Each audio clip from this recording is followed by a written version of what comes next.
Clown, a Ronald McDonald, and a cop in the city of Wilmington. No kidding. No kidding. And that's my old college friend, Chris Shelton. He has a great story to tell about his longtime performing partner and friend, John Hatfield. Doesn't matter which way, doesn't matter. This is wireless if you want. Oh. But I have to turn it on. You got it. Thank you. First I have to start off by apologizing. After I'm done, I'm probably going to be running out the door because my son is on the way from the airport to my house right now, having flown up from Florida. But I didn't want to let my good friend Robin down. So He's a good clown. but I want to apologize for not sticking around after. This is called Partner. I've had two great partners in my life, my wonderful wife Cindy and my clown partner John Hatfield. I jokingly tell Cindy that John has been my partner even longer than she and I have been together. Cindy and I met in 1980, and it was 1979 when John enrolled in a course called Circus Skills and Movement at the University of Delaware with me as the co-teacher. John was our prize student, in attitude and in absorbing the new material. Prior to the class, John's goal was to be an FBI agent. His major was the Russian language, and he had prior top-secret clearance from his time in the military. He received this honor by traveling with a team that preceded President Carter to events to set up for the speaking area. Hence, he believed he had a good shot at becoming an agent.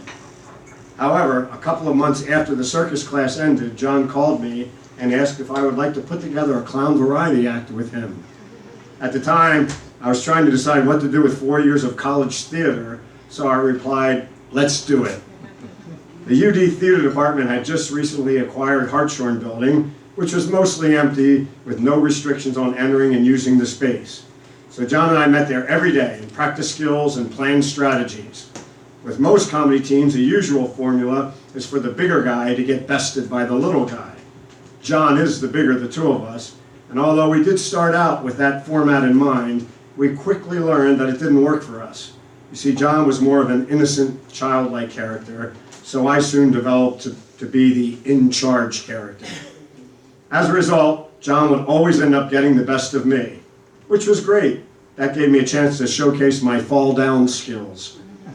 Speaking of falling down, John and I had just begun to master advanced unicycling tricks when the suggestion arose that we should attempt to unicycle with one of us sitting on the other's shoulders. Like I said, John was bigger, so I got the top spot. I climbed up on his shoulders, he popped up onto the unicycle, he managed to achieve one full rotation of the wheel, then we tipped over forward. John was holding onto my legs, and being the natural hero type that John is, he never let go of me in order to reach out and break his own fall. Me, I reached out. But being higher up, it did me no good. We both came down and smacked our heads hard on the floor. I slowly got up saying, "We should call ourselves the Crash Brothers." I was only kidding, but John loved it, and it stuck. It wasn't long into our partnership together that John stopped talking about joining the FBI. As a matter of fact, John passed on some of his new skill to his younger brother, Paul, who caught the performing bug as well. He developed and performed for years his own one-man variety act.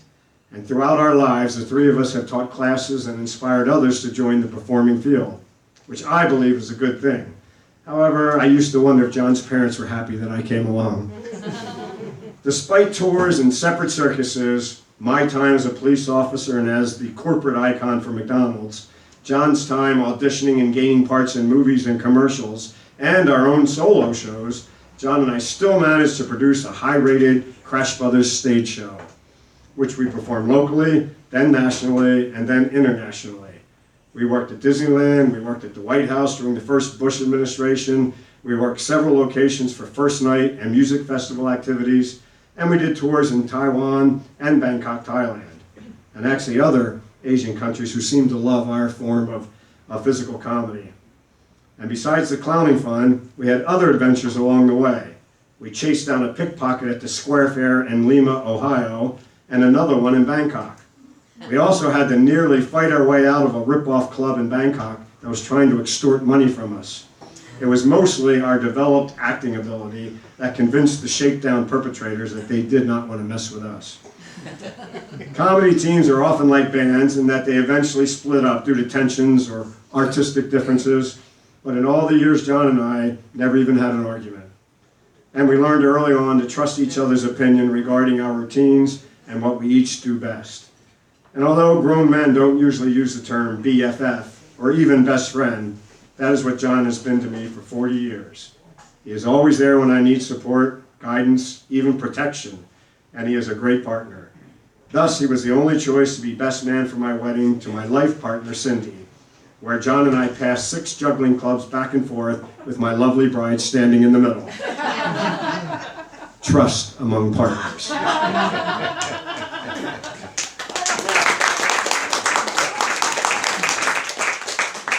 When I first read that, John was there, and we got up and recreated the passing the clubs around my lovely wife that we had done at the wedding. But John's not here tonight, and neither is my wife. She's picking my son up at the airport. Yes, Cindy survived, thank goodness. That was a nail biter. So, one thing I can say about John and I as a partner, not only did we have a little bit of skill as a clown, but we thought ourselves pretty smart. So when it came time to come up with our show, we knew it couldn't be all two-man routines, even though we did a lot of physical comedy and acrobatic routines together. We knew we had to have solo routines, and we thought it'd be pretty smart if we learned different things from each other. Like he was good at magic, so I did pratfalls. He liked music, so I did comedy juggling. So tonight I'm going to perform one of my routines as a tribute to John because I don't know John's routines. And this is my sports bag because I always carry it wherever I go in case I come across some cool athletes like you guys out there. But today, what I'm going to do, I'm going to choose different size, different shaped sports equipment to risk my life just for you guys. All right? But first, I need a brave volunteer. And since when my wife is at my shows, I'm not allowed to pick beautiful women. Robin, will you please come up here? So Cindy's not here, I can get away with it. Come on up. What do I do? No, you can just stand right there. Okay. Because what's going to happen, I'm going to let everybody here choose which things they would like to see me juggle. But before I juggle them, I just need you to hold them for a minute. Is that cool? I can do it. All right, very good. All right, everybody, here is your first choice. It's up to you. You can be as nice to the performer as you like. Wow. How come I'm buzzing? All right, first choice will be between the racquetball, cool sport, right? Or the racquetball racket. Which one should I juggle? Racket. You guys look so nice sitting over there. All right, this is the first choice. Robin, will you please hold that for me? Second choice will be between the tennis ball, another cool sport, Chainsaw. or, no skipping ahead, or the tennis racket. Which one? Plunger. Wow, look, she's playing along with me. Isn't she cool? Oh, you're right. It's not a racket. All right, I don't know how that got in my sports bag, but which one should I juggle? Plunger. All right, here you go. But don't worry, Robin, I never used it at home. Third choice will be between America's favorite pastime, the baseball, or Oh my God. Baseball. I choose the baseball. Bowling ball. right, it is a bowling ball, but which one should I juggle? Right. All right, sure, all right, good choice, everybody. Baseball it is. You're not gonna let me get away with that, huh? All right. I think they want the bowling ball, Robin. I think so. But if I'm gonna juggle a bowling ball, first I have to practice with something a little bit easier than those two, okay? But I'll get to them in a minute. Let's see. I will practice with... Oh, here we go. Have a croquet ball. And we have a pool ball. So here we go. Croquet ball, pool ball, and bowling ball on the count of 3. Ready? And 1. Where are you going? I'm done. I do trust him, but you know. 2 and 3.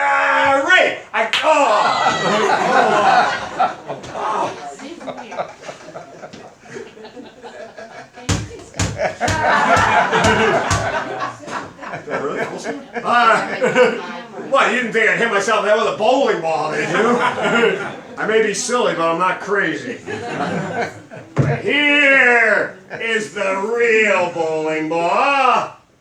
But after that trick, let's make sure this one's real. Cool. All right, so here's what's going to happen. Robin, I'm going to throw this to you, okay? All right, now, yeah, hold that one out. Okay. When I throw it to you, throw the plunger, flip it in the air, catch the bowling ball, and then catch that one in your other hand, okay?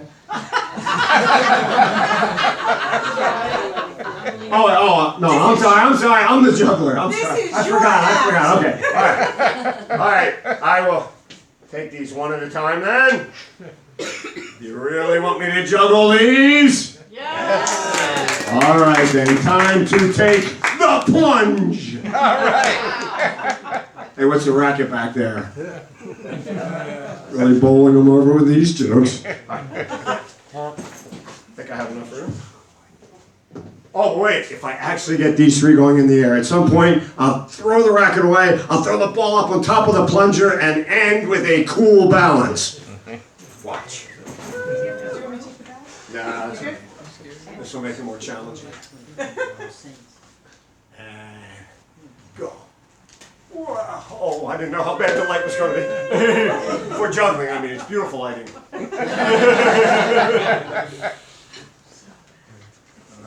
Try to look in a dark spot. Oh, wow. All right, time to lose the racket. Throw the ball on top. Hold on.